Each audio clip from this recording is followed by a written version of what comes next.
Kamusta ang lahat? Another day, another vlog na naman tayo mga mare. Masaya nga ako dahil meron nga akong bagong kurtina. Ito nga yung kauna-unahan kong kurtina para sa tema ng Team Puti. Lahat nga din kasi ng kurtina ko ay colored. Ito pa lang yung kauna-unahan kong kurtinang kulay puti. At syempre, nagmamanifest pa rin ako na sana madagdagan itong kurtina kong mga puti na may iba-ibang disenyo. Ewan ko ba mga mare, pero bukod nga sa nauuso ang kulay na to ay talaga namang na-inlove na nga ako sa kulay niya. Pansin nyo naman siguro mga mare na nakasalamin na nga ako at talaga namang malabo na nga ang aking paningin. Isa na nga din yun sa dahilan kung bakit nga nagustuhan ko ang kulay puti dahil maaliwalas nga sa aking paningin ang ganitong kulay. Bukod nga din doon, yung maliwanag na kulay ay nagbibigay aliwalas nga rin sa ating bahay. Sa umaga din kasi kapag patay na yung mga ilaw ay medyo madilim nga rin ang sinag dito sa loob ng bahay. Kaya naman ang extra advantage nito para sa akin ay magbibigay nga rin siya ng extra liwanag dito sa amin. Etong kurtina pala mga mare ay nabili ko nga lang online. Yung quality nga ng tela niya ay may pagka-see-through kaya naman talagang sisinag nga yung liwanag ng araw sa labas. At kung gusto nyo nga rin ito mga mare ay ilalagay ko na nga lang yung link sa comment section. After lunch naman ay pumunta nga kami sa eskwelahan ng aming kuya dahil kuhaan nga ng report card nila. Kasama ko nga din pala si Harvey at eto nga yung first time na isinama ko nga siya sa mga meeting dito sa eskwelahan. Hindi ko nga siya isinasama ever since kapag ganito ngang may mga meeting sa school ng aming kuya. Madalas ay iniiwan ko nga lang silang dalawa ng kuya niya sa bahay o di naman kaya kapag nandyan yung papa namin ay iniiwan ko rin siya. Katulad ngayon, nandyan naman yung papa namin sa bahay pero nauna ko na ngang nabanggit sa kanya na isasama ko siya. Kaya ayun ang ending ay hindi na nga siya pumayag na iiwanan ko siya. Meron pa ngang meeting sa covered court ang pangkalahatang magulang pero pinili ko na nga na pumunta dito sa building ng room ng aming kuya. Paano ba naman kasi kanina ay inaantok na nga siya at bukod sa mainit ay medyo maingay nga rin. Pero eto nga nang lumipat na nga kami dito sa building abay nawala nga ang antok ng bata.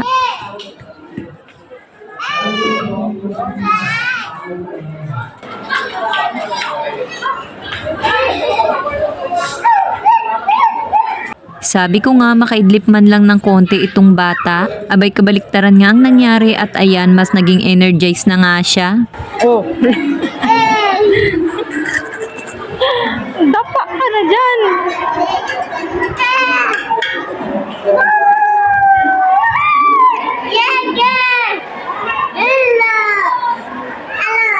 Naka-attend na nga ako sa meeting ng room ng aming kuya at hindi ko na nga ito na-videohan. Pagka-uwi nga namin sa bahay, kinamusta nga ng papa niya kung kamusta nga yung grade niya. Pinakita ko nga sa kanya yung picture ng card ng anak niya. Bawal din naman kasing iuwi at ang pwede nga lang gawin ay picturean yung card. And thanks God naman at walang palakol ang grade ng aming kuya at lahat naman ay pasado.